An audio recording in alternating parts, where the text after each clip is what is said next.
From Montana's news leader, this is the MTN 10 o'clock news. Good evening and thanks for joining us tonight. I'm Russ Riesinger. Well, it was a football season like no other because of the COVID-19 pandemic.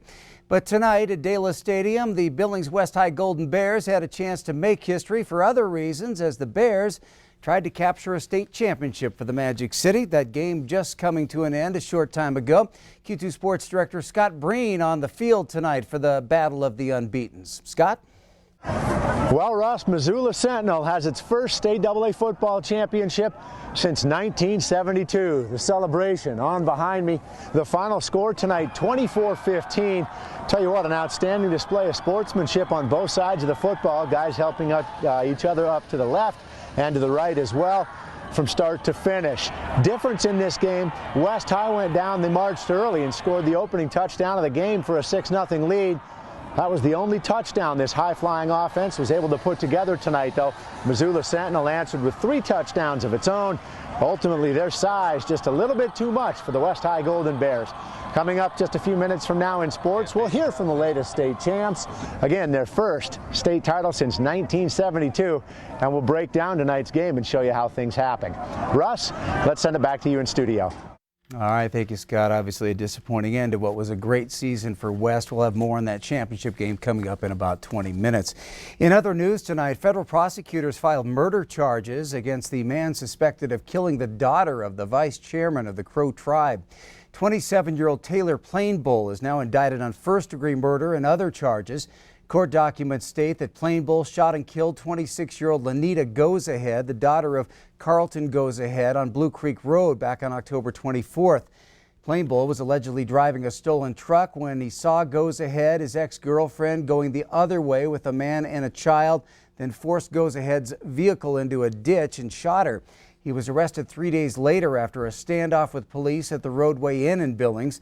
Plainbull faces mandatory life in prison for the first-degree murder charge if convicted. Nearly 1,500 new cases of coronavirus reported today across Montana, along with 15 more COVID-19 related deaths. Montana now has more than 19,000 active cases. MTN News reporting the state death toll now stands at 603. 3 of those deaths here in Yellowstone County. Butte Silverbow reporting 5 today, and Flathead another 3. Also today, Broadwater County reported its first death. And we know one of those victims was a 62-year-old inmate at the Montana State Prison in Deer Lodge. A news release states this week's death marks the 3rd DOC inmate who has succumbed to the virus. 401 inmates have been infected. 112 cases remain active. Today, President Trump made just his 4th public appearance since Election Day. He didn't take any questions about his claims of victory, nor his ramped-up effort to overturn the results in states that he lost. CBS's Paula Reed is at the White House with more. In his first remarks in a week, President Trump continued to contest the election's already settled outcome.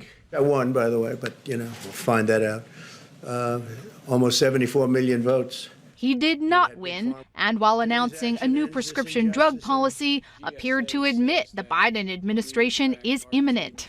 I hope they have the courage to keep it. Later, he welcomed Michigan state lawmakers to the White House, hoping they can help him win a state he lost, even though they have both already said they will not attempt to overturn the popular vote.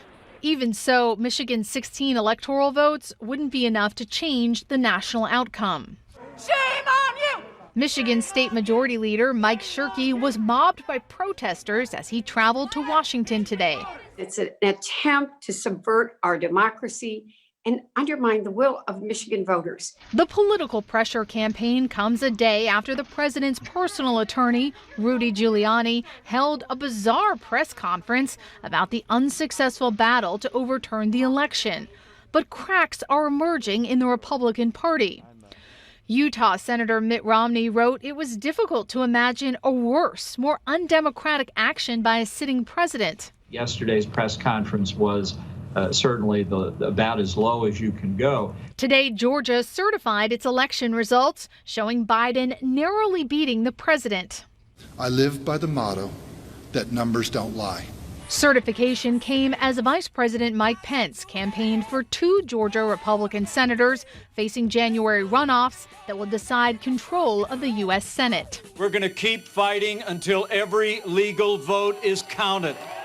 Paula Reed, CBS News, the White House. President-elect Joe Biden today on his 78th birthday met with Democratic lawmakers urging quick action on billions in pandemic relief. There's growing frustration inside his transition team as President Trump continues to block access to federal agencies and resources. Biden called Trump's actions totally irresponsible. Mr. Biden is counting on Democrats to act before he gets into office, specifically on legislation to address the pandemic. That may not be possible with Mitch McConnell and Republicans still in control of the Senate.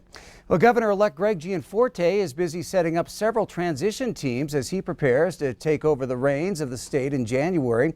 The governor-elect has gathered a cross-section of Montana business and community leaders to help him get off to a running start.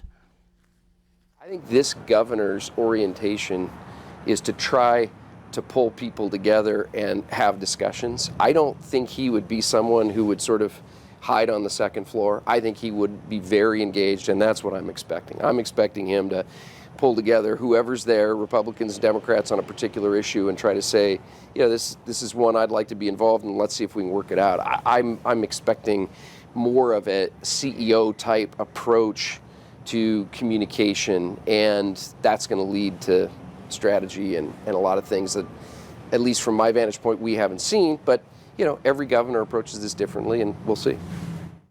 This week, Gianforte set up 9 transition teams to help identify top candidates for department heads and related state boards.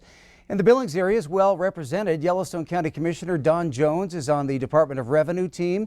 Business executive Karen Fagg will help select the new head of the Department of Administration. Montana Peterbilt President Kevin Gustanis is on the transportation team, and Clock Tower Inn owner Steve Warlick is among 10 people helping with the transition at the Departments of Labor and Commerce. And those are just a few of the local people involved. The teams will send their recommendations on to Gianforte. And by the way, team members are all volunteer. They're not paid. Yellowstone County Attorney Scott Twido is also among 12 people named by Attorney General-elect Austin Knudsen to be part of his transition team at the State Justice Department. All right, time for a quick look at weather. Chris DeRose in for Bob tonight. And Chris, hard to believe, but we're already getting close to ski season. We are, and you know what? The temperatures aren't terrible out there, and they're going to be pretty mild for the next couple of days. And here's a little look at basically what it's going to be like for, say, the next 24 hours or so. But check it out. There is a snowpack out there, folks. Yes, that's right. Especially up in Canada and along our mountains. If you look down around Yellowstone National Park, Grand Teton National Park, anywhere from 12 to 24 inches. And of course, there's a little area in there that is Red Lodge Mountain, and Red Lodge is getting ready 1 week from today. They are actually going to be skiing out on the mountain, and you could be too. Check out this beautiful photo they put up on their Facebook page a couple of days ago.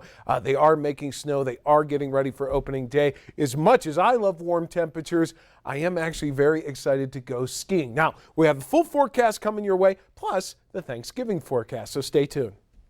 All right, thank you, Chris. Today, a reunion of a lost friend right here in Billings. Q2's Shaquille Cozart was there for the moment after more than 2 months of separation and desperation to bring us the story.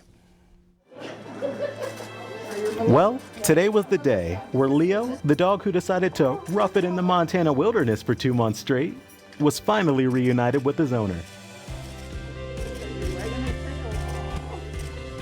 So every fall, our family takes a trip out to Red Lodge to go hiking just because it's so beautiful.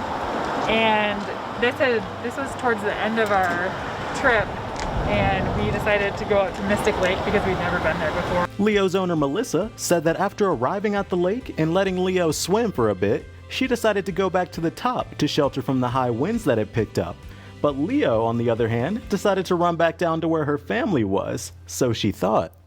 45 minutes later, they came back up, and my dad asked, "Where's Leo?" And I said, "I thought he was with you." Melissa said that her and her family searched for Leo for 3 hours, but he was nowhere to be found. And then what could have been days to weeks later, one Fishtail, Montana resident said that he saw Leo on his property, but Leo was a little too nervous to approach him.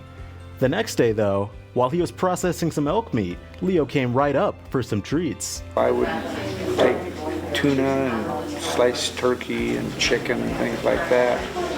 And so my wife said, well, maybe maybe let him be on his own for a while. But I kept sneaking things out of the house to feed him. And then, with the help of John, a tremendous amount of Fishtail residents who kept Leo fed, a Billings animal rescuer, and the huge community who came together on the Billings Lost Pets Facebook pages, Melissa got the call that her dog Leo was safe and sound. And I just assumed that he was gone forever.